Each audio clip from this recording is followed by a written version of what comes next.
C'est le moment tant attendu depuis le début de la saison. Le Grand Slam avec cette première demi-finale. On aura 4 des protagonistes qui ont fait le maximum d'efforts pour être là. On va commencer par l'équipe des Rouges, tenante du titre et champion du monde en titre, qualifié d'office pour ce slam et son avant, Diego Beascoechea. Et oui, ce soir on le retrouve sur ce cancha, qualifié bien sûr automatiquement, mais quand même avec des bonnes prestations sur les masters passés. On attend qu'il hausse un peu plus, son jeu, car jusqu'à présent, ça n'a pas été non plus la grande classe qu'on en reconnaît en lui. Il sera associé à un arrière qu'on l'on connaît très bien.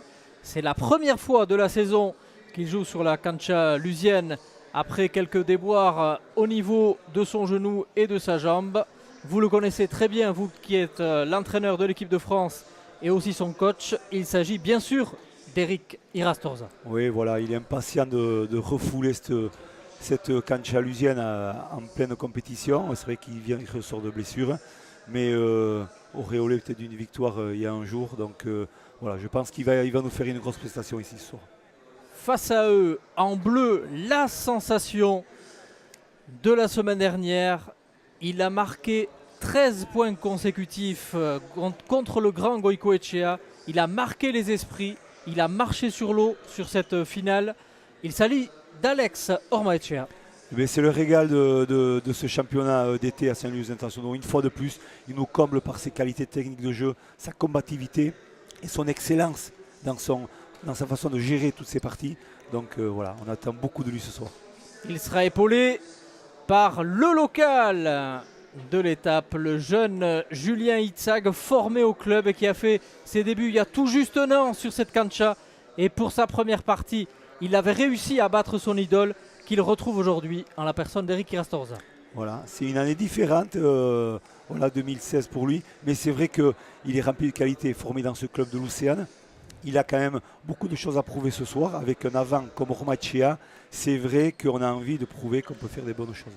Une partie donc très équilibrée avec 4 protagonistes d'exception que nous proposons de suivre à l'instant et on verra qui de ces 4 joueront la grande finale de la semaine prochaine.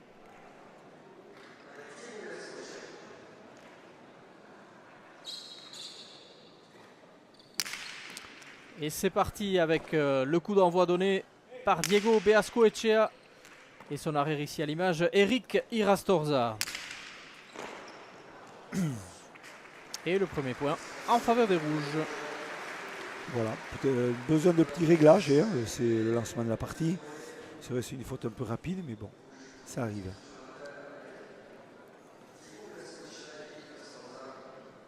Alors la partie d'aujourd'hui a 2 points clés. La première, ça va être le duel d'avant, puisque Ormaechea nous avait fait une partition extraordinaire il y a à peine 2 jours. Est-ce que Diego Beascoechea va réussir à le contrer? Telle est la question. Il en a les moyens, hein. On sait très bien que c'est un attaquant, c'est un garçon qui est doué sur beaucoup de phases de jeu. Donc voilà, là on voit. Costao, Falta. Elle est fausse. C'est à l'extérieur en effet. Ouais. Et voilà, donc un but livré de la part de Diego Beascoechea. On sait très bien que c'est des phases de jeu que Alex Ormaechea adore. Rentrer, rattraper ses potes, on le voit, il est difficile. Et le déclenchement d'attaque constant de mur par-dessus l'épaule. Mais malheureusement, hors des limites. Attention par contre à Ormaechea qui, lors des précédentes rencontres, a eu du mal à rentrer dans les parties. Il n'est revenu que souvent au cours de la deuxième manche. Là, si on laisse les Rouges prendre les devants, ça risque d'être quand même plus compliqué pour revenir. Voilà, je pense que la marge de manœuvre va être un peu plus compliquée, malgré que on sait très bien que l'équipe rouge, elle a fait sa grande rentrée. Elle n'a pas joué ensemble, elle n'a pas trop joué ici pour Eric Irastorza. Il faut retrouver des repères. Mais attention, c'est une équipe solide et bien organisée. Équipe tenante du titre en effet. Et le deuxième duel intéressant de la soirée va se situer dans les couloirs du fond entre Julien Itzag et ici Eric Irastorza avec la pelote au revers. Est-ce qu'Eric Irastorza va réussir à imposer son rythme et faire jouer sa puissance pour acculer Julien Itzag. Est-ce que ce dernier va réussir à le contrer comme il l'avait fait l'an dernier? Telle est la question.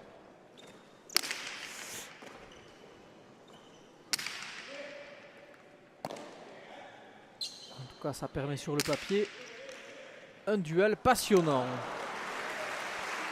Et déjà cette pelote piquée qui commence à faire mal. Voilà, exactement. On peut dire que c'est le joueur qui va gêner un peu Alex Romachia, puisque Eric a une droite piquée par rapport à l'arrière qu'il avait contre lui, Alex, c'est-à-dire Ibon Aldasava, qui jouait beaucoup plus du revers, qui a moins de marge de manœuvre dans le déplacement de jeu. Et Eric, pour ça, il est assez futile et assez intelligent pour le faire. Début de partie donc parfait pour les rouges. Et déjà un 3-0. Avec ici toujours Diego Beascoechea au but.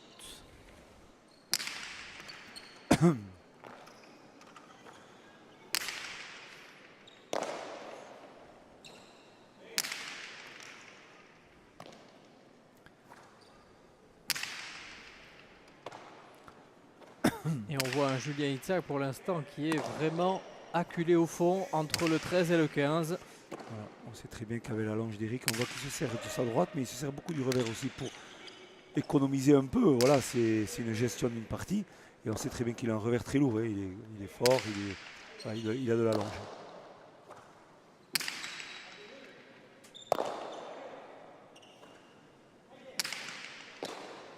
Intérieur, écrasé. Voilà, et ça c'est bien tapé. Et il est dedans, et il est dedans.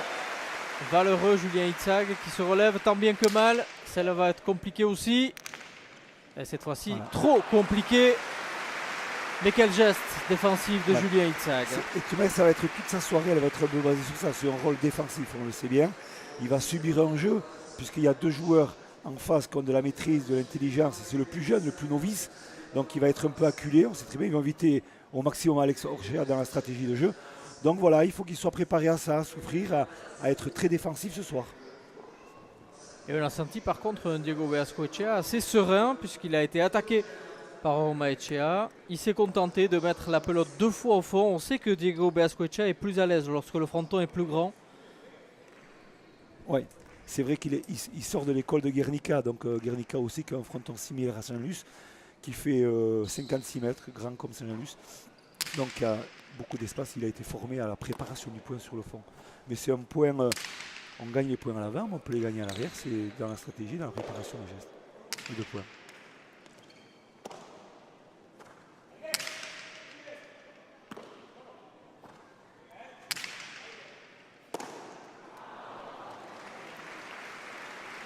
Petite faute de gants de Julien Itzag et les rouges qui s'envolent. Ils atteignent déjà le premier tiers de cette première manche qui se jouera en 15 points, 5-0. Début de partie assez catastrophique pour les Bleus. C'est très délicat pour eux quand même.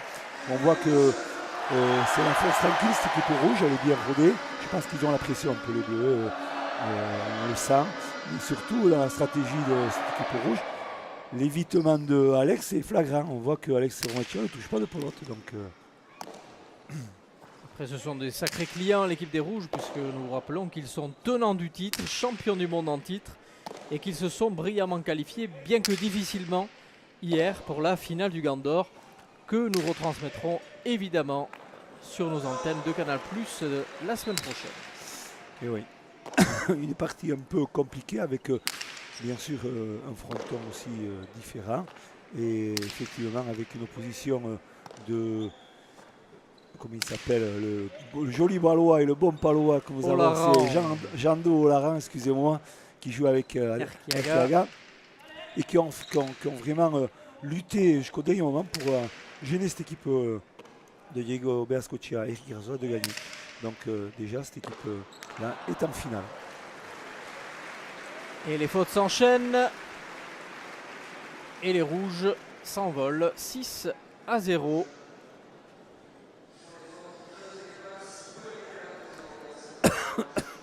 Julien Itzag qui se pose des questions. Comment essayer de sortir de cette tanière? pas facile, hein, pas facile quand on voit la puissance d'Eric Kirastorza et qui semble ne pas avoir forcé et ne pas avoir sorti tous les chevaux en plus pour l'instant. On le voit dans sa démarche à Eric qui va aller les poser ce soir. Il est facile. Il sait très bien à quoi s'attendre. Ça peut très vite basculer. Un détail, une erreur de stratégie peut vite faire rentrer dans le jeu cette équipe bleue. Alors attention. Je crois que la concentration est optimale pour cette équipe rouge. On sent qu'il y a l'expérience derrière. L'expérience des grands moments. C'est dans ces grands moments justement que l'expérience compte. C'est peut-être ce qui manque aussi un peu à Julien Itzhak qui, comme vous le disiez, est le novice et n'a pas autant de bagages qu'Eric Kirastorza.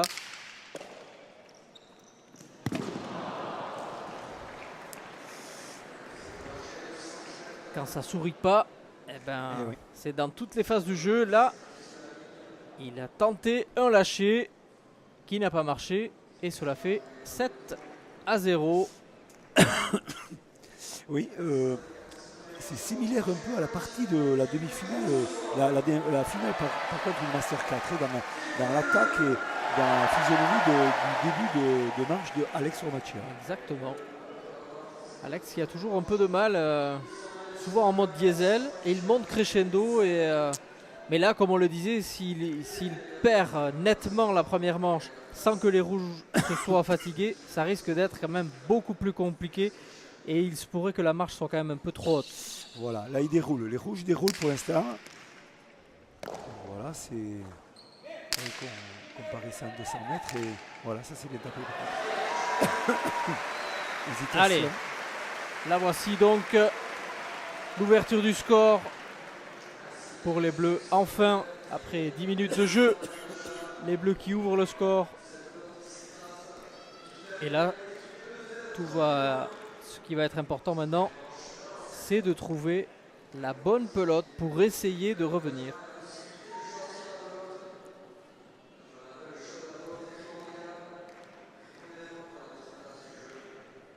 Alors, qu'est-ce qu'il faut qu'ils prennent comme pelote selon vous, Philippe? Moi, excusez-moi, à leur place, je prends une pelote un peu mégane, pas trop vive, parce que attention, là, si Eric Kirastorza rentre dans l'axe de jeu du 9-10, on le connaît, c'est dangereux. Donc si la pelote est trop vive, ça va être très dur pour eux. Allez, c'est reparti. Alex Ormaechea ici au but. Et l'interception d'entrée de Diego Beascoechea qui met de la longe dans son geste.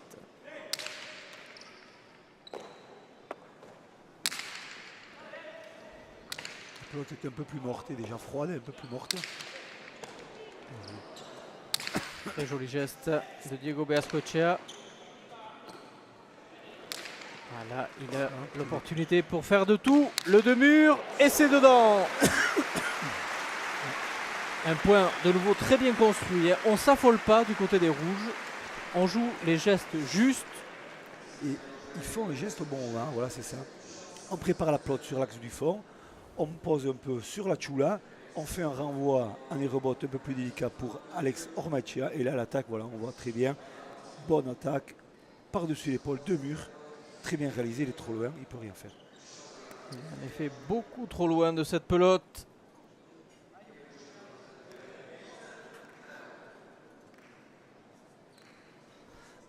L'espoir des Bleus n'a été que de très courte durée, puisque revoici donc les rouges au but.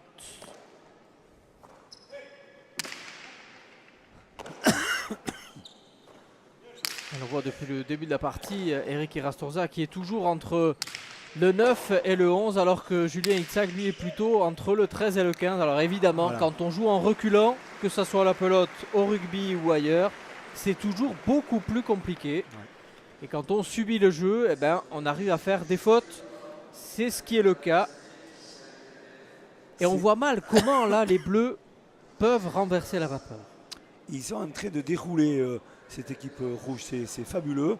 C'est comme si on voyait Usain Bolt qui courait en 100 mètres et qui faisait déjà les 20 premiers mètres en arrondissant sa course. Et là, c'est pareil. On voit pas ces joueurs qui sont en train de forcer cette équipe rouge. Elle fait que dérouler.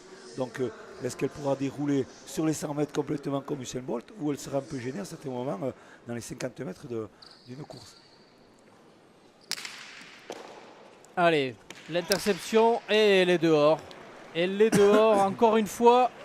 Et c'est la deuxième fois déjà qu'Alex Ormaechea gâche des munitions après une belle interception. Cela fait déjà donc 2 fautes directes sur des 2 murs.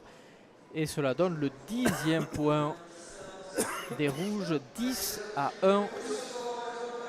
Là, ça commence à devenir sévère. Là, c'est dangereux. Honnêtement, 10-1, c'est vraiment... voilà. C'est particulier de dominer tant que ça, quoi. C'est dominer parce qu'il y a des grossières erreurs chez les équipes bleues. Il n'y a pas une lutte avec des points de finis. C'est vraiment, à un moment donné, c'est que il y a cette faute directe qui fait, qui donne le point à la domination de cette équipe rouge.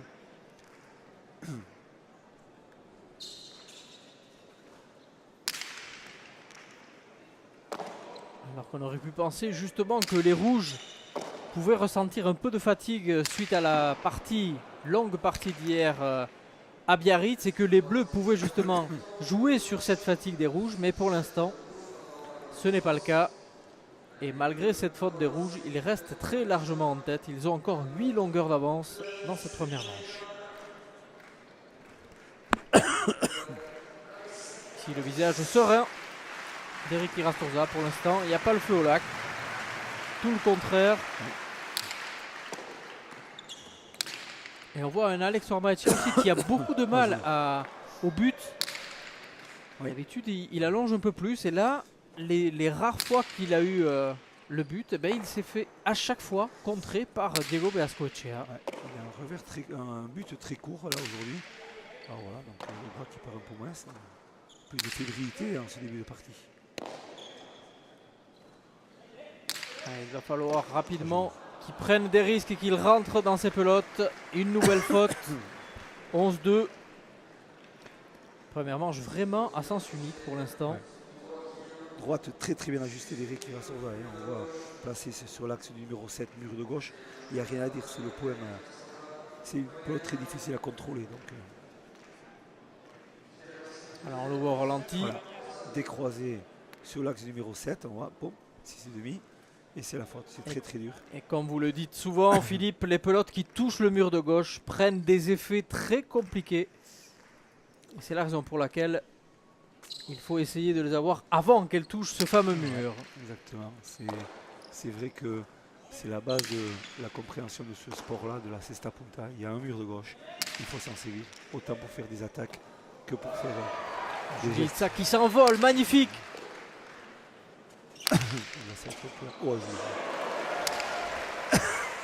Attention à Eric Irastorza et sa droite piquée, ça peut faire mal. Il y est encore, Julien Itzag, il donne tout, Julien. Ouais. Il se bat comme un lion.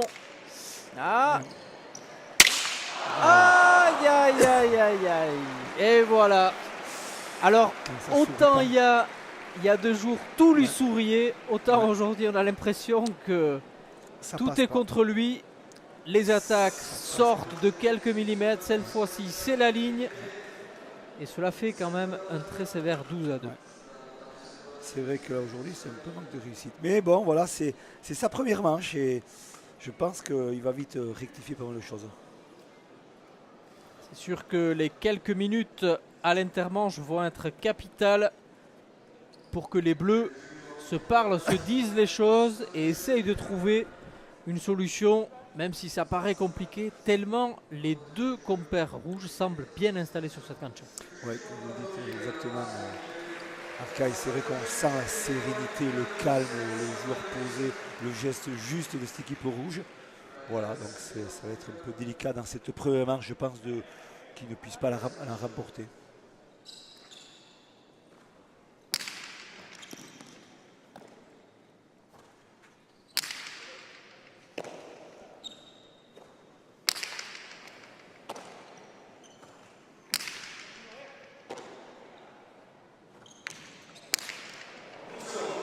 Et quel point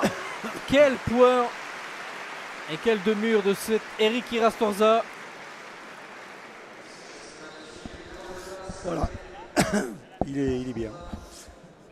Il a juste ce qu'il faut. Il sait qu'au moment où il faut déplacer le jeu, qu'il peut le faire, donc il le fait parfaitement.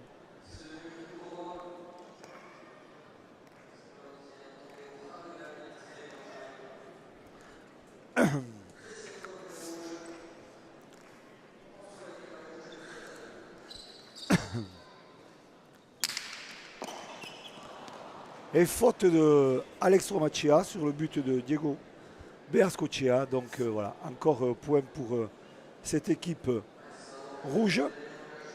Et peut-être le dernier point de cette première manche. 14-2.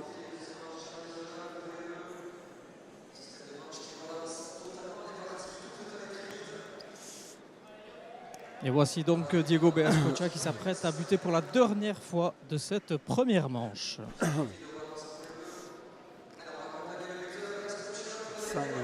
Un peu résigné Alex Romachea dans cette première manche. Voilà. Et voilà.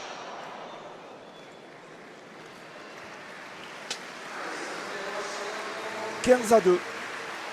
Score un peu fleuve, mais bon, c'est le jeu.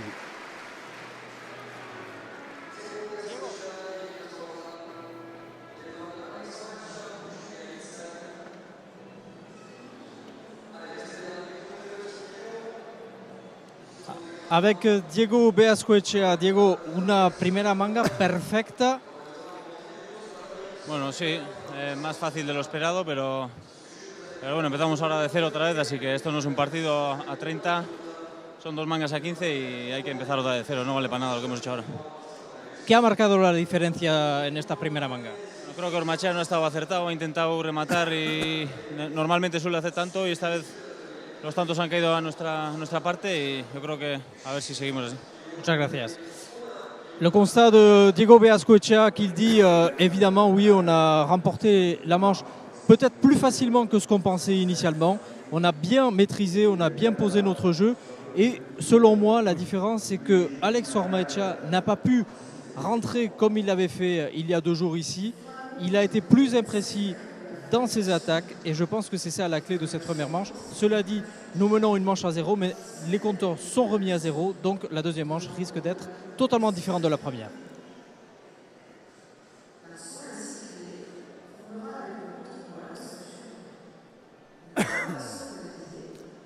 Alors, les stats, ils sont flagrants.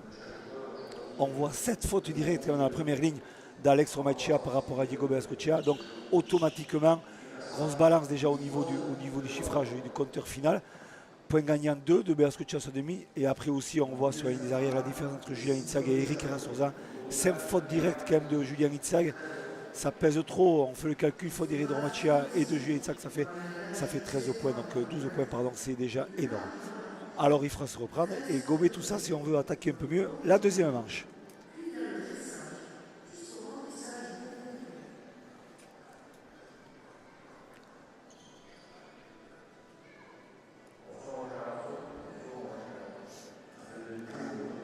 Pas trop fatigué, Alex Romachea, et déjà il est rentré sur le fronton. C'est vrai qu'il n'a pas fait énormément de fautes. Il a fait énormément de fautes dans cette première manche, donc il a besoin de se racheter. Là, il rentre pour essayer de se remettre dans l'axe de jeu, dans la préparation de son point. Et Eric Irastorza en train de faire des squats pour se chauffer.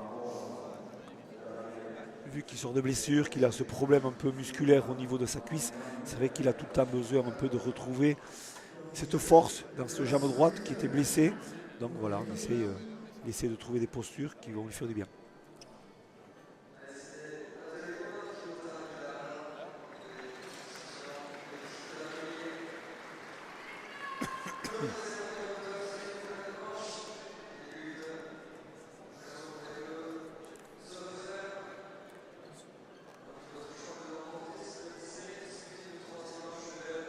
Un score sans appel, donc 15-2.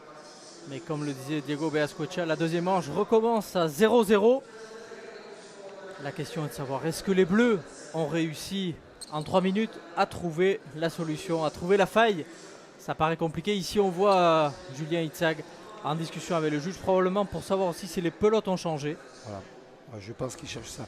Ça va être compliqué pour ces bleus. Mais bon, ils ont toutes les qualités de le faire. Maintenant, il faut réussir à rentrer dans la partie. C'est important, quoi. On voit qu'ils ont été carrément acculés, dominés et très fautifs dans toutes les phases de jeu. Et on a vu, comme le disait Diego Beascoechea, un Alex Ormaechea imprécis et en manque de réussite sur les rares attaques qu'il a pu concrétiser. Et c'est vrai que lorsque ça ne sourit pas, ben forcément, ça ne permet pas de croire en une remontée. Et ça commence comme ça, fini avec un point des rouges qui ouvre le score dans cette deuxième manche. Voilà, très beau point. Un Tchitchak de Diego Beascoechea, les rebotes. Hein. Diego Beascoechea qui fait une très jolie partie aujourd'hui. Voilà, mais il est pas embêté, disons qu'il n'est pas dominé, il n'est pas agressé dans son jeu, donc il déroule et dans ce cas-là, il se sent bien dans ce fronton, il n'y a rien à dire.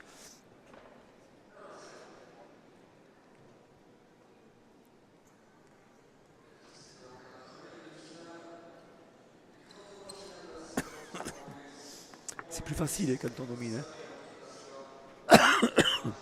Allez, Diego Beascoechea qui a demandé au juge d'essuyer quelques traces de sueur pour éviter tout risque de glissade et de blessure à ce stade de la compétition.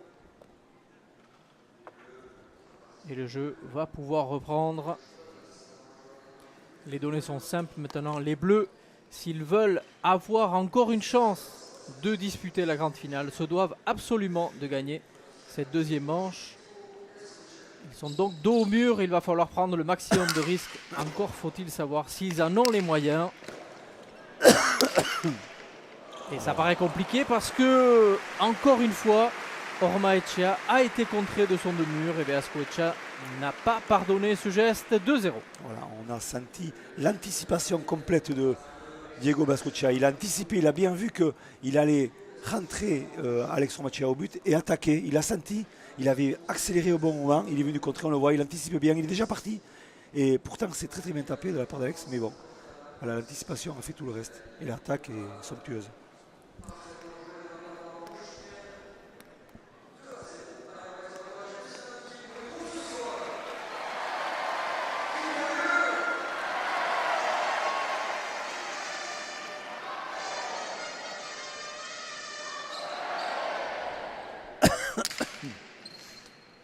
Et malgré tout, le public leusien, venu en nombre, en masse encore une fois, qui se régale.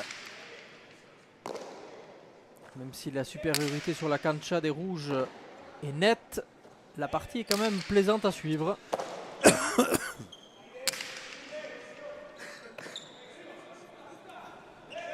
Et une très belle impression d'Eric Irastorza, qui fait sa première partie de la saison à Saint-Jean-de-Luz.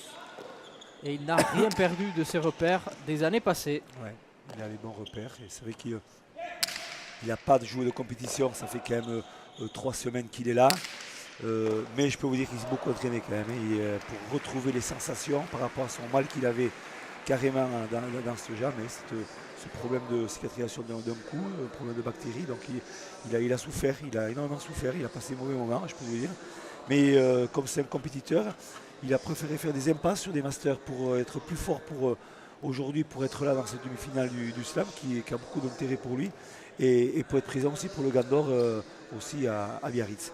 Donc voilà, il montre qu'il est présent, c'est un gestionnaire aussi de carrière, il vient de passer les 40 ans, il sait se gérer et c'est un grand sportif. Et comme tout sportif de haut niveau, s'il peut gagner l'ensemble des tournois, il ne s'en privera pas. Il est déjà assuré de jouer la finale du Gandor. Et il a 1,5 pied dans la finale luvienne. Ça, c'est sûr. Puisqu'il mène désormais 4-0. Ça déroule ce soir, ça déroule. Voilà. Je crois qu'ils sont en train de se chercher les deux. Entre Alex et Julien, ils sont perdus. On voit qu'ils sont perdus les deux sur le fronton. Même du regard, ils ont du mal à Voilà, très belle cortada de Eric. Ouais.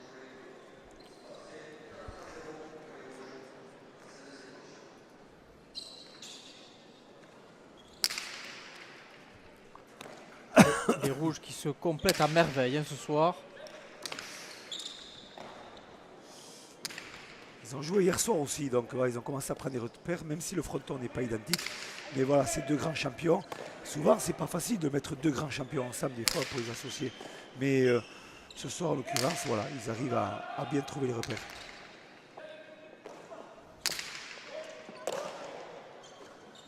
C'est là qu'il faut être précis un peu dans le jeu. Voilà. Et cette petite pelote du palette qui s'écrase sur le matelas en dessous de l'arrêt de Beascoechea et qui permet aux Bleus de marquer le premier point dans cette deuxième manche 1-4. Voilà, une pelote qui arrive à le rebote mais qui glisse un peu à l'impact au sol. Elle a moins le rebond un peu haut et Diego Beascoechea était gêné sur la réception. Donc faute à la rebote, au renvoi du Bruce. Est-ce que ça va leur donner un peu confiance? Est-ce que la stratégie, c'est vrai qu'il faut pas avoir peur quand même de l'acculer au fond à Eric. Et ça, il n'a pas trop subi ce jeu-là jusqu'à présent. Il a joué un peu avancé, donc il faudrait qu'ils arrivent à retrouver la longe s'ils veulent vraiment retrouver la cohésion dans cette équipe. Par contre, c'est au but que Ormaechea a beaucoup de mal à repousser Eric. Là, Eric a rattrapé la pelote au niveau du 9,5 et donc forcément, il a déjà pris le dessus sur le point. C'est dommage parce que c'est des munitions laissées. Et là, un superbe geste qui permet quand même à Ormaechea de revenir petit à petit. Voilà de quoi est capable cet artiste. Il nous avait enchaîné des points comme ça il y a 2 jours. Voilà. Il faudrait la même chose pour essayer d'espérer une qualification. Entièrement raison avec vous, monsieur Aguirre, Paulina. C'est vrai que c'est super bien dit. On voit qu'il nous l'a fait il y a 2 jours. Il est capable de le refaire aujourd'hui. Et Arcaï, son analyse est parfaite. Voilà, il peut nous faire les choses. Mais c'est le moment ou jamais, parce que sinon, ça va devenir vraiment très compliqué. La réponse dans quelques secondes. Mais maintenant, c'est vrai qu'il faut qu'il prenne des risques. Et on sent par contre Julien qui donne tout. Hein. Il essaye d'allonger le maximum. Il donne tout ce qu'il a. Mais il faudrait peut-être un peu de réussite aussi. Voilà, faire reculer Eric au fond, déjà ce qui commence là déjà, et là venir contrer. Bon, après il y a de la grosse allongée, mais il faut être bien organisé cette phase de jeu là. Voilà, on le fait bouger un peu. Et voilà. Et voilà comment on peut y arriver en le faisant avancer, reculer. Voilà, si on a un jeu statique où on est toujours colle, toujours la personne, mais si on commence à faire du mouvement de jeu latéral, au niveau latéral, au niveau longueur, ça risque de changer. Je ne dis pas que Eric est coutumier de faire des fautes comme ça, c'est sur sa façon de jouer, c'est rare, mais il peut en faire, donc il faut le provoquer, c'est ça, il faut provoquer l'adversaire. Le public ne s'y trompe pas et redouble d'encouragement pour cette équipe des Bleus. Eux qui se sont qualifiés à la force du bras, alors que les Rouges étaient qualifiés d'office en tant que vainqueurs l'an dernier. Les Bleus, eux, ont dû faire leur place par mérite dans le tournoi. Et ce n'est pas par hasard si ces 2 compères se retrouvent aujourd'hui sur la cancha. Très bien tapé, bien collé au mur comme vous le dites, et c'est toujours aussi compliqué pour les avoir. Dans une phase défensive comme Eric Sosa, pratiquement il est à 50 mètres du niveau de frappe, il arrive quand même à avoir une allonge du geste de la droite, grâce bien sûr à son gabarit. On voit qu'il a un gros gabarit ce garçon, mais à une amplitude et une technique optimale.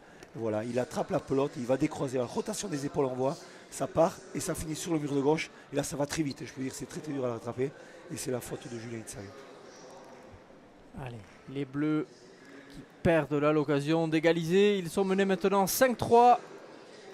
De nouveau, un break pour les Rouges. Et le Pacha, le second de Diego Beascoechea.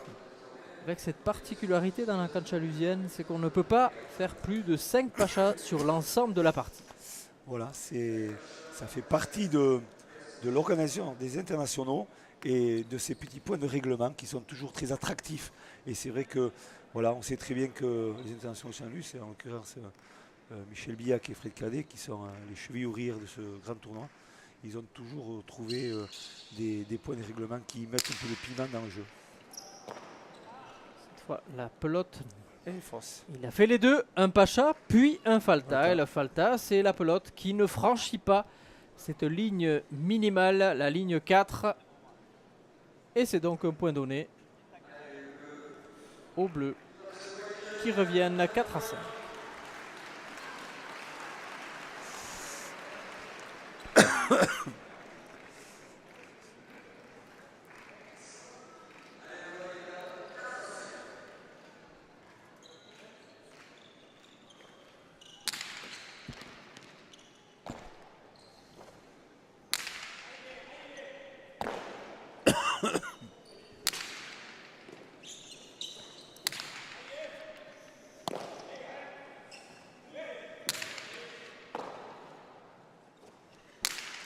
On le pilonne quand même, Julien Itzag. On cherche vraiment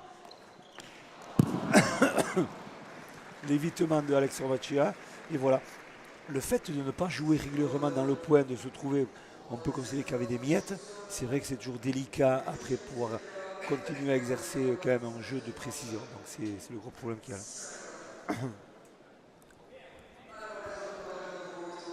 6-4, les rouges qui continuent leur course en tête.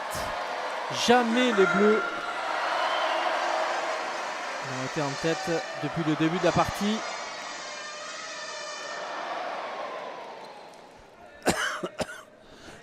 Et à chaque fois que les bleus se rapprochent des rouges, ces derniers refont un écart.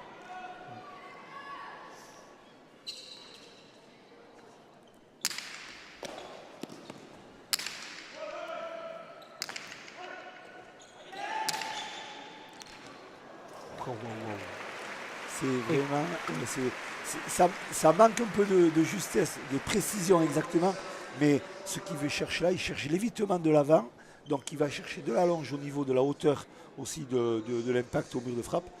Mais voilà, dans ce cadre-là, il a un peu de chance puisqu'elle touche un peu le mur de gauche, elle s'échappe, mais quand même c'est très très bien tapé.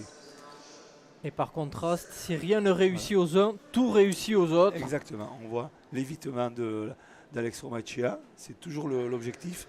Et il reste dans cette ligne de mire, Eric Arsoza. Donc voilà, il déroule, il nous sort un peu toute la panoplie du jeu de Cesta Punta et de l'arrière en l'occurrence.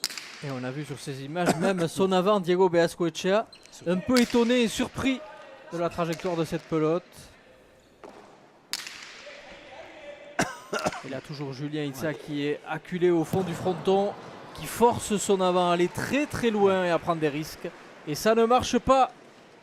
Et l'écart passe de 3 à 4 points, 8 à 4. Ne pensez-vous peut-être pas que les Bleus devraient demander un temps mort pour essayer de casser un peu le rythme?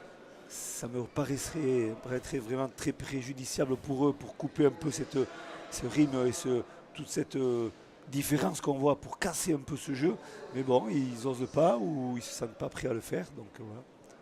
Parce que ça, c'est une autre particularité de Fronton Saint-Jean-de-Luz, c'est que même quand on perd, on peut demander un temps mort, alors que habituellement à la pelote ne peuvent demander le temps mort que ceux qui mènent, ceux qui ont le but. Exactement. Pour l'instant, les Bleus ne font pas usage de ce bonus et continuent de batailler sur cette cancha. Une partie très mal engagée pour eux. Ici, on voit un regard inquiet, peut-être un peu dans le vide, de Julien Itzag, même s'il essaye de donner quelques consignes de la motivation à son avant, Alex Hormachia.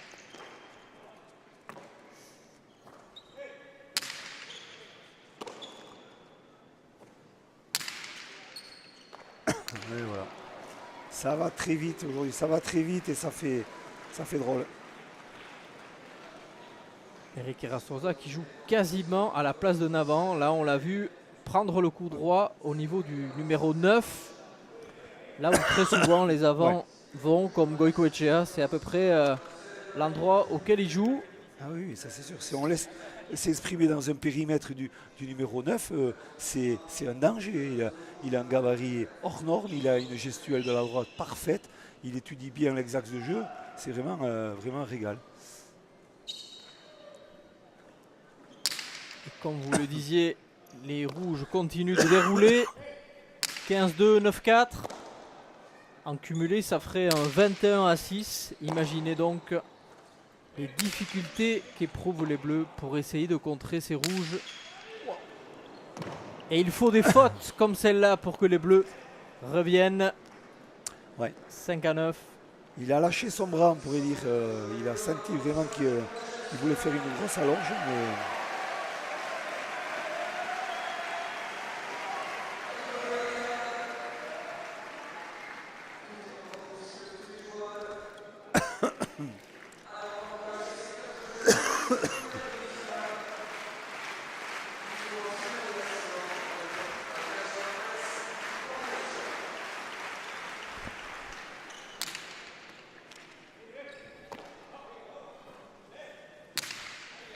Est-ce qu'il va y avoir un petit déclenchement? Voilà, on change de jeu, on commence à jouer un peu plus sur les rebotes. On va essayer de changer. Mais on va faire avancer de suite Eric Rassosa. Attention, il faut savoir bien défendre. Mais là, c'est précis quand même ce qu'il fait. C'est pareil.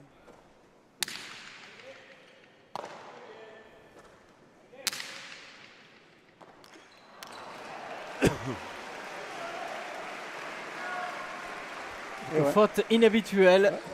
Ouais, Eric Rastorza, qui à n'en pas douter, va pas tarder à se reprendre.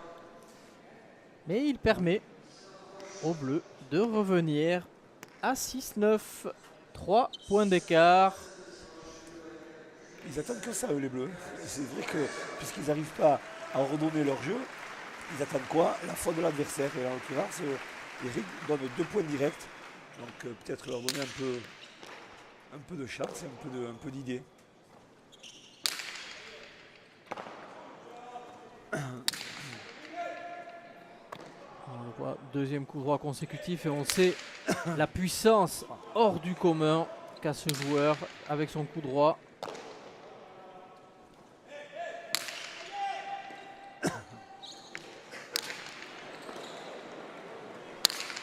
Ah, très joli point maintenant de Diego Beazcoechea. Diego Beazcoechea qui n'a pas fait de faute aujourd'hui. Il est sur tous les contres d'Alex Ormaechea.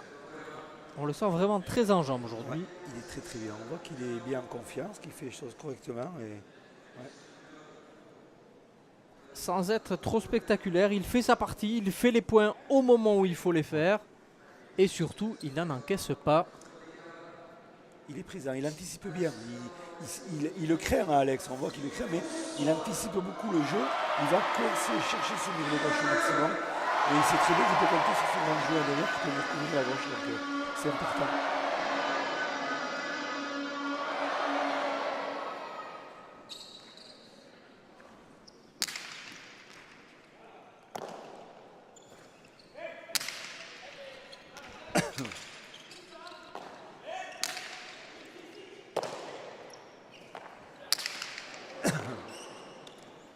Itzhak qui a voulu terminer le point. Attention à ne pas se faire punir.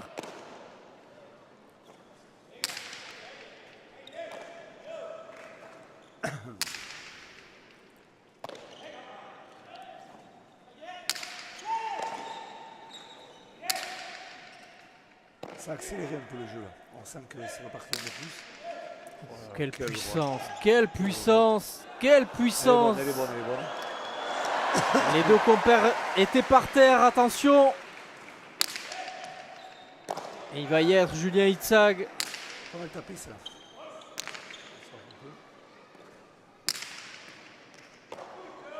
Il y est de nouveau. Il tente le deux-murs, attention au contre de Beazcoechea, elle est superbement placée. Allez, Ricky Rastorza, attention, ça peut faire très mal.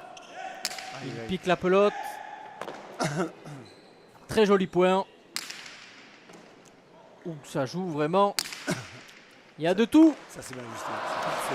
Mais comme souvent, à la finition, c'est les rouges qui l'emportent. Mais quel joli point, Philippe. Point magnifique.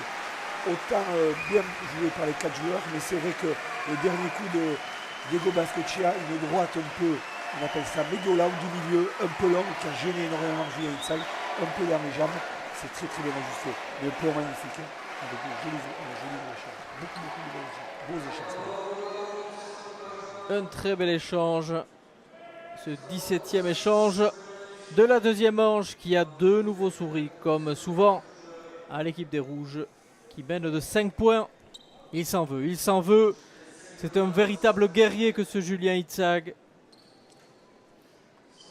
Il ne manque pas grand-chose, mais c'est compliqué. Tant la puissance d'Eric Irastorza fait mal. C'est dur de subir un jeu tout le temps, quoi. C'est pas évident. Il faut savoir maîtriser un peu sa gestuelle, sa constance dans les renvois. Et à l'heure actuelle, il est toujours dans cette phase d'apprentissage. Il est jeune, il a 23 ans.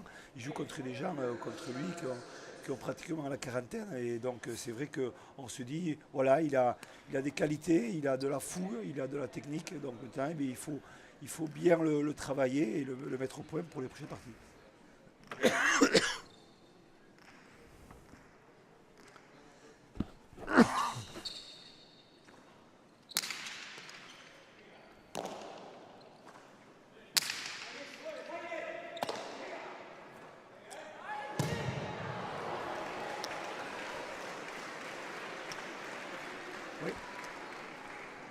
Et la pelote qui s'en va sur le colchon. Peut-être quelques gestes de relâchement d'Eric Irastorza maintenant. C'est toujours délicat de dominer tant la partie et d'être constant linéaire sur toute la durée. Donc là, on voit qu'il y a du relâchement. Cela dit, l'avance qu'il a est encore très confortable puisqu'il est de 4 points en 7.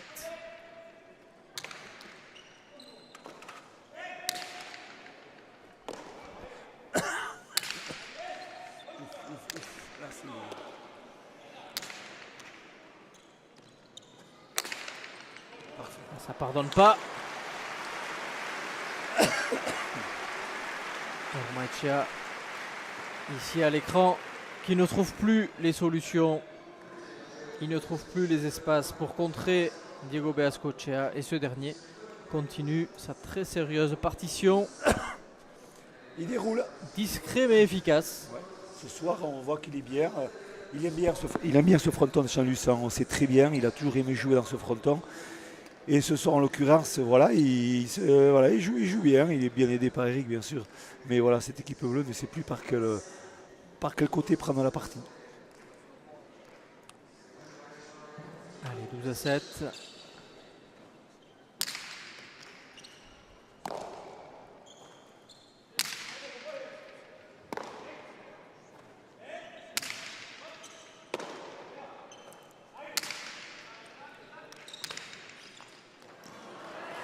Petite incompréhension chez les Rouges. Pelote puissante quand même de Julien Itzhak, pelote qui va vite et qui est sur l'impasse, retombe vers le sol. C'est toujours délicat d'attraper ces pelotes. 8-12.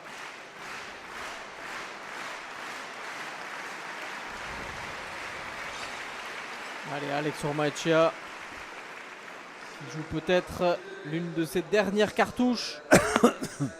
On aimerait qu'il nous enflamme un peu là, sur la fin, comme il a pu nous faire mardi.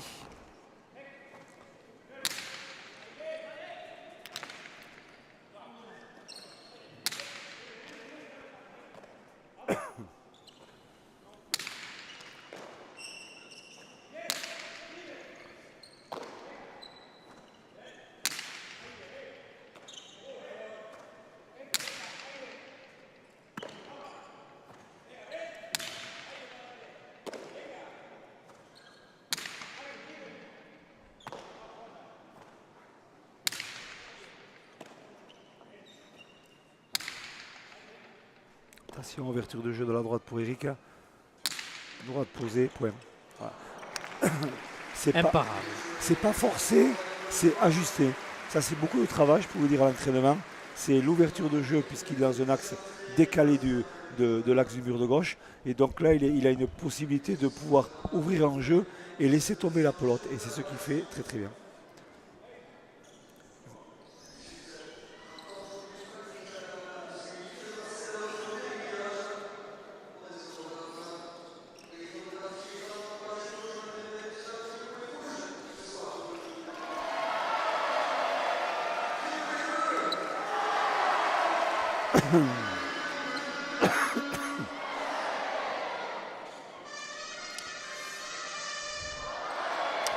Voilà, un engagement peut-être pour le 14e point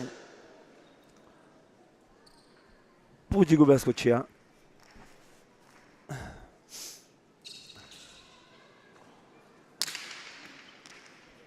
Super buté. Ah ouais. Très belle défense de Julien sur ce mur de fond. Il lâche rien, hein, on sait comment il est.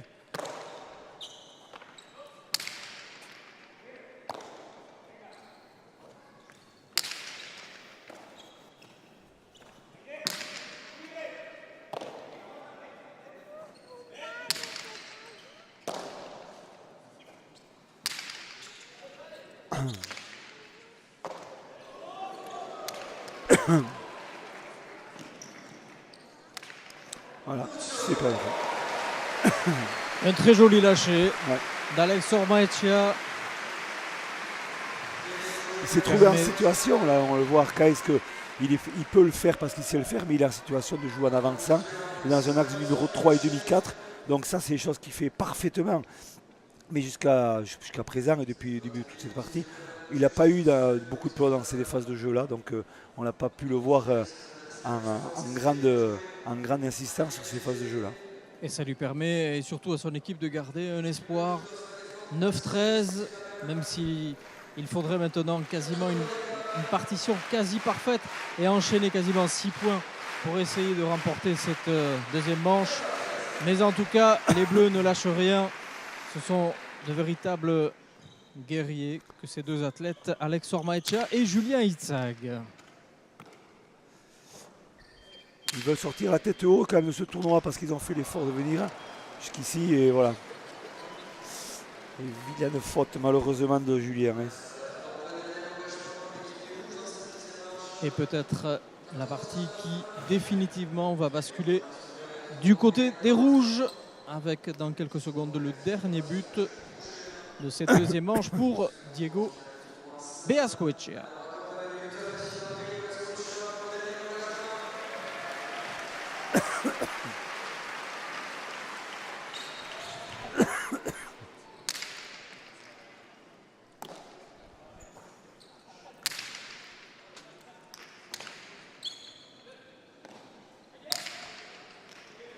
Il se reculoir. Attention, la droite à Eric. Il cherche la longe, il arrive à le dépasser quand même du fond. Hein. C'est impressionnant. Il réclame encore cette pelote. Belle défense. Et encore la droite. Attention, la spéciale peut-être. Et voilà. La spéciale. Ouais, jolie. Très belle interception d'Ormaechea. On recommence la même.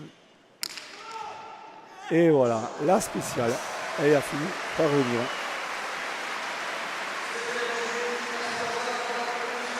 Et un magnifique deux murs pour conclure cette partie comme il l'avait commencé en deux manches. Un score sans appel, 15-2 et 15-9. Et ce sont donc Eric Irastoza et Diego Bengoechea qu'on retrouvera pour la grande finale la semaine prochaine.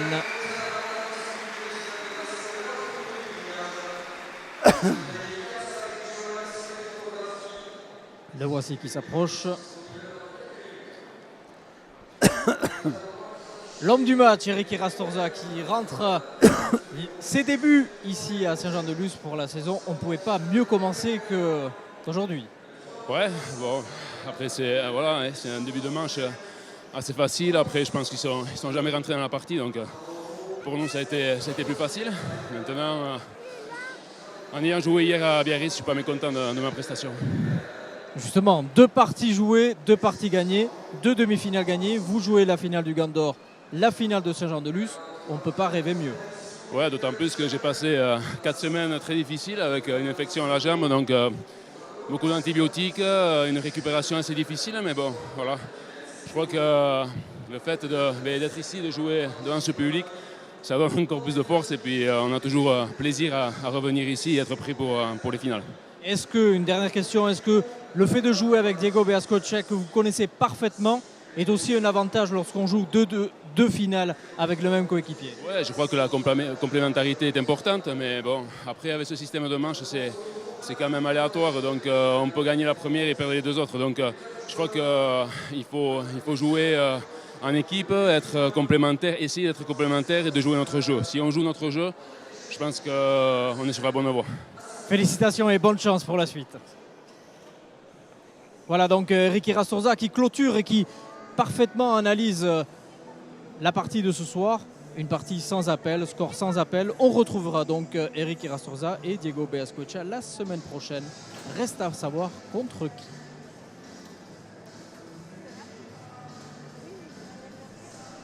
Et c'est sur cette très belle partie et cette demi-finale remportée par les Rouges que nous nous quittons.